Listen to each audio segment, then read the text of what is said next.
మనము ఎవరినైనా నిజాయితీపరులు అన్నప్పుడు సాధారణంగా వాళ్ళు అబద్ధాలు చెప్పరు అని అనుకుంటాం. అవును, అదే మన మొదటి ఆలోచన. కానీ నిజాయితీ అంటే కేవలం అదొక్కటే కాకపోతే, ఒకవేళ సత్యమనేది హ్మ్, మనల్ని మనం మోసం చేసుకోకుండా ఉండటం దగ్గర మొదలవుతుంది అంటే, ఆ, చాలా ఆసక్తికరమైన ప్రశ్న.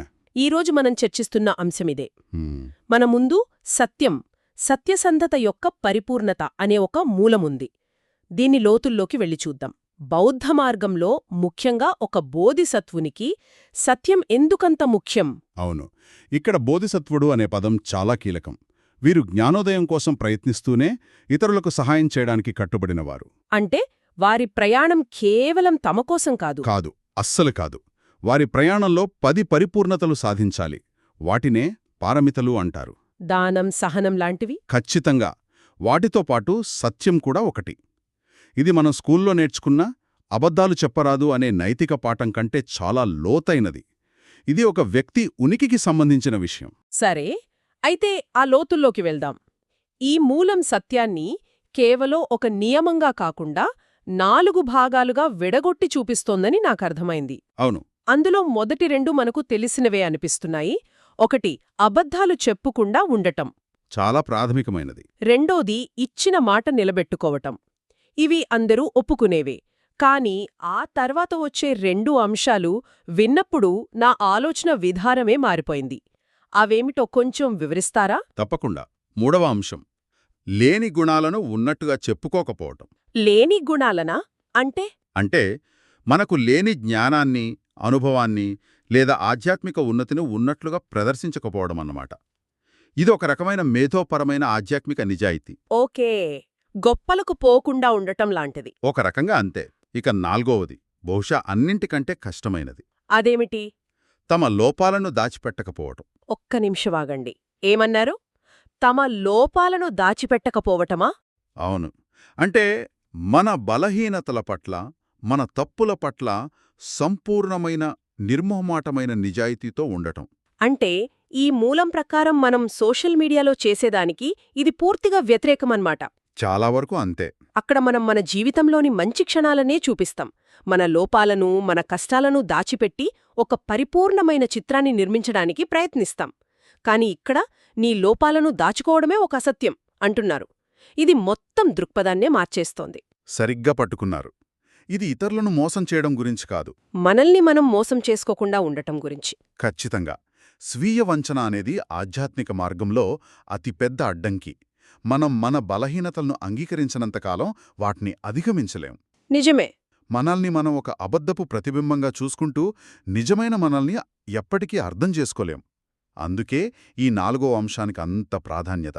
అందుకే సత్యమనేది కేవలం నైతికత కాదు, అదొక సాధన. ఇది నాకు మరో ప్రశ్నను గుర్తుచేస్తోంది. బౌద్ధంలో శీలం అని 5 ప్రాథమిక నైతిక నియమాలుంటాయి కదా. అంటే ఒక భిక్షువు కాని, సాధారణ అనుచరులు కాని పాటించేవి. అవును, పంచశీల సూత్రాలు. అందులో అబద్ధం చెప్పకూడదు అనేది ఒకటి. మరి అలాంటప్పుడు దాన్ని మళ్లీ ఈ 10 పారమితలలో ఒక ప్రత్యేకమైన పరిపూర్ణతగా ఎందుకు చేర్చారు? దాని ప్రత్యేకత ఏమికి? చాలా మంచి ప్రశ్న. అంటే అబద్ధం చెప్పకపోవడమనేది స్కూల్ లెవెల్ నైతికత అయితే, సత్య పారమిత అనేది పిహెచ్డి లెవెల్ నిజాయితీ అన్నమాట. అవును, సరిగ్గా అదే నా ఉద్దేశం. దానికి 2 బలమైన కారణాలున్నాయి. మొదటిది జ్ఞానానికి పునాది. దీన్ని ఇలా ఆలోచించండి. తన స్వంత మానసిక స్థితి, తన కోపం, తన అసూయ, తన అజ్ఞానం. అంటే తన లోపల ఉన్న సత్యాలు. అవును, ఈ సత్యాలను అంగీకరించలేని మనస్సు ఈ విశ్వం యొక్క అంతిమ సత్యాన్ని, అంటే నిర్వాణాన్ని ఎలా గ్రహించగలదు? అసాధ్యం. అంటే బయట ప్రపంచం యొక్క వాస్తవికతను చూడాలంటే ముందు మన లోపలి వాస్తవికతను అంగీకరించే ధైర్యం ఉండాలి. మన గురించి మనం చెప్పుకునే కథకు, అసలు వాస్తవానికి మధ్య ఉన్న దూరాన్ని సున్నాకి తీసుకురావాలి. సరిగ్గా. అది చాలా కష్టమైన పని. ఇక 2వ కారణం బోధిసత్వుని మార్గం యొక్క గుండెలాంటిది. అదే వారి అచంచలమైన ప్రతిజ్ఞ. ప్రతిజ్ఞ? అవును, ఒక బోధిసత్వునికి వారి మాటే వారి బంధం. బౌద్ధ సంప్రదాయంలో ఒక ఆశ్చర్యకరమైన విషయం చెప్తారు. ఏమిటది? ఒక బోధిసత్వుడు ఇతరుల ప్రాణాలను కాపాడటం వంటి అత్యంత తీవ్రమైన పరిస్థితులలో ఇతర నైతిక నియమాలను బహుశా ఉల్లంఘించవచ్చేమో గాని ఓకే. వారు ఉద్దేశపూర్వకంగా ఎప్పుడూ అబద్ధం చెప్పరు. అవునా? ఇది నాకు చాలా ఆశ్చర్యంగా ఉంది. ఎందుకంటే మనం సాధారణంగా అబద్ధాన్ని ఒక చిన్న విషయంగా చూస్తాం గదా. ఒకరిని రక్షించటానికి ఒక చిన్న అబద్ధం చెప్పడంలో తప్పేంటి అనుకుంటాం. మన సాధారణ దృష్టిలో అది నిజమే కావచ్చు. కాని ఇక్కడ సత్యానికి ప్రాణం కంటే ఎక్కువ విలువిస్తున్నట్టు అనిపిస్తోంది. ఎందుకలా? ఎందుకంటే ఒక బోధిసత్వుని దృష్టిలో అబద్ధం చెప్పటమంటే వాస్తవికతతో సంబంధాన్ని తెంచుకోవటం. ఆ బంధం తెగిపోతే వారి ఆధ్యాత్మిక ప్రయాణానికి పునాదే కూలిపోతుంది. ఓ. వారు ఇతరులకు సహాయం చేయగల సామర్థ్యాన్నే కోల్పోతారు. వారి మాటకు విలువ ఉండదు. వారి ఉనికికే అర్థముండదు. అందుకే వారి మార్గంలో సత్యం అనేది చర్చకు ఆస్కారం లేని, తిరుగులేని నియమం. దీనికొక ఉదాహరణ చెప్పాలంటే, ఒక నిజాయితీపరుడైన శాస్త్రవేత్త తన పరిశోధనల పట్ల ఎంత కఠినంగా ఉంటాడో ఇది కూడా అలాంటిదే అనిపిస్తుంది. చెప్పండి. ప్రయోగం ఫెయిల్ అయితే ఫెయిల్ అని ఒప్పుకోవాలి. ఊహించిన ఫలితం రాకపోతే రాలేదనే చెప్పాలి. ఆ ప్రాథమిక నిజాయితీ లేకపోతే దానిమీద నిర్మించే సిద్ధాంతాలన్నీ పేకమేడల్లా కూలిపోతాయి. సరిగ్గా అదే.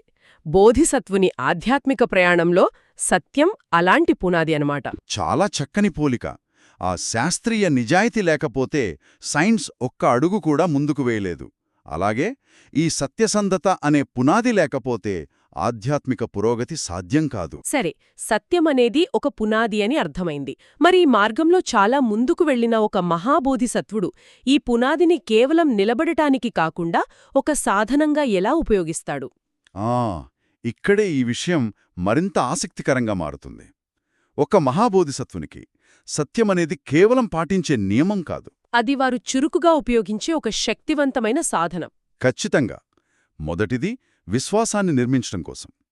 వారు తమ ఆలోచనల్లో, మాటల్లో, చేతలలో సంపూర్ణ పారదర్శకతతో ఉంటారు. తమ లోపాలను కూడా దాచుకోకుండా. అవును. ఈ రకమైన సంపూర్ణ నిజాయితీ ఇతరులలో అపారమైన నమ్మకాన్ని, విశ్వాసాన్ని సృష్టిస్తుంది. ఆ నమ్మకమే ఇతరులను సరైన మార్గంలో నడిపించడానికి వారికి సహాయపడుతుంది.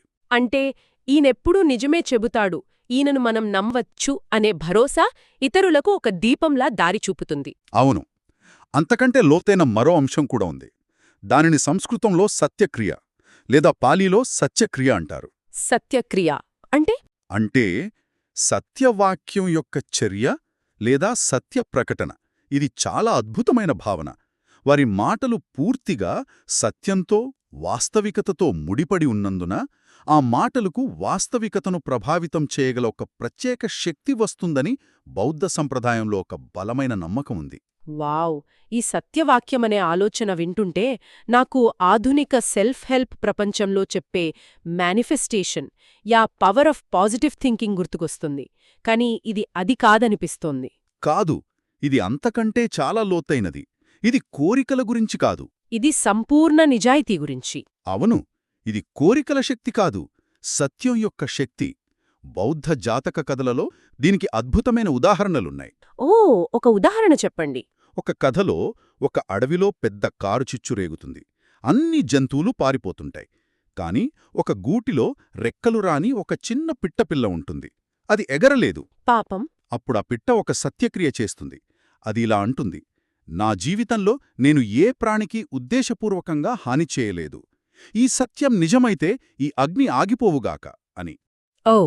ఆ మాటల శక్తికి, ఆ నిజాయితీకి ఆ అగ్ని వెనక్కి తగ్గి ఆ గూడున్న ప్రదేశాన్ని వదిలేసి వెళ్ళిపోతోంది. వావ్! ఇది కేవలం ఒక నీతి కథ కాదు, సత్యానికి వాస్తవికతను మార్చే శక్తి ఉందని చెప్పే ఒక బలమైన రూపకంలా ఉంది. కాబట్టి దీని అర్థమేమిటి? ఇది కేవలం నైతికంగా మంచి వ్యక్తిగా ఉండటం గురించి కాదు. ఇది వాస్తవంతో, అంటే విషయాలు నిజంగా ఎలా ఉన్నాయో దానితో సంపూర్ణంగా అనుసంధానం కావడం గురించి. అలా చేయడం ద్వారా మన మాటలకే ఒక రకమైన ప్రభావం, ఒక శక్తి వస్తుంది. సరిగ్గా అదే. ఇది ఏదో మాయమంత్రం లాంటిది కాదు. వాస్తవికతతో సంపూర్ణంగా మమేకమవ్వడం వల్ల కలిగే సహజ పరిణామమన్నమాట. మాటలు కేవలం గాలిలో కలిసిపోయే శబ్దాలుగా మిగిలిపోవు. అవి సత్యం యొక్క అభివ్యక్తీకరణగా మారుతాయి. అవును. అసత్యమనేది వాస్తవికత నుండి మనల్ని మనం వేరు చేసుకునే ఒక చర్య. సత్యం అనేది దానితో తిరిగి కనెక్ట్ అయ్యే ప్రక్రియ. ఈ మొత్తం విశ్లేషణ తర్వాత సత్యం అనే మాటకు నా దృష్టిలో అర్థమే మారిపోయింది. ఇది కేవలం నోటితో పలికే మాట గురించి కాదు. ఇది మన ఉనికికి, మన మాన్యతకి సంబంధించిన విషయం. ఈ చర్చ మొత్తాన్ని ఒక్క వాక్యంలో చెప్పాలంటే అది ఏమిటి? ఒక వాక్యంలో చెప్పాలంటే ఈ మూలం ప్రకారం సత్యమనేది ఒక నైతిక నియమం కాదు. అది వాస్తవంతో అనుసంధానం కావటం.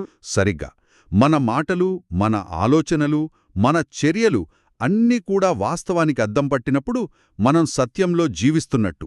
అంటే మన బలహీనతలు, మన పరిమితులు, మన ప్రస్తుత స్థితి అన్నీ ఆ వాస్తవంలో భాగమే. మనం సత్యంలో లేకపోతే ఆ వాస్తవికతను ఎలా చూడగలం? చూడలేం. జ్ఞానోదయం అంటేనే వాస్తవికతను ఉన్నది ఉన్నట్టుగా చూడటం. దానికి మార్గం సత్యం నుంచే మొదలవుతుంది. సరిగ్గా. అయితే ఇది ఒక ముఖ్యమైన ఆచరణాత్మకమైన ప్రశ్నను లేవనెత్తుతుంది. ఏమిటది? ఈ మూలం ప్రధానంగా ఒక ఉన్నతమైన ఆధ్యాత్మిక లక్ష్యమున్న బోధిసత్వుని మార్గంపై దృష్టి పెడుతుంది.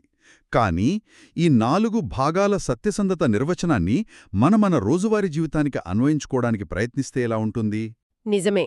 ముఖ్యంగా ఆ 4వ అంశం, మన లోపాలను దాచుకోకూడదు అనేది. ఇది ఆచరణలో ఎంతవరకు సాధ్యం?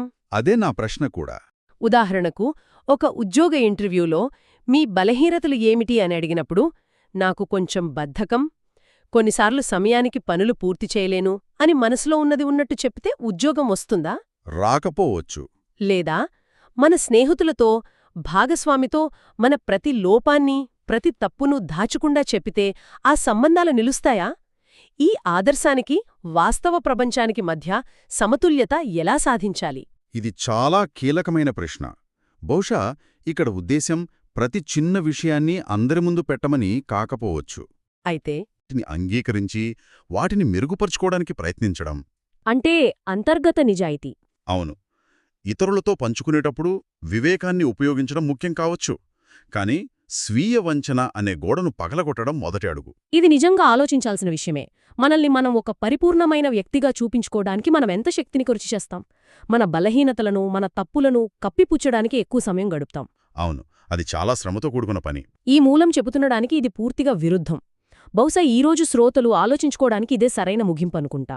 ఒకవేళ మనం మన బలహీనతలను దాచుకోవడం మానేసి వాటి పట్ల నిజాయితీగా ఉండటం ప్రారంభిస్తే, కనీసం మనకు మనమే నిజాయితీగా ఉంటే, మన సంబంధాలలో, మన ఆత్మవిశ్వాసంలో ఎలాంటి మార్పులు రావచ్చు?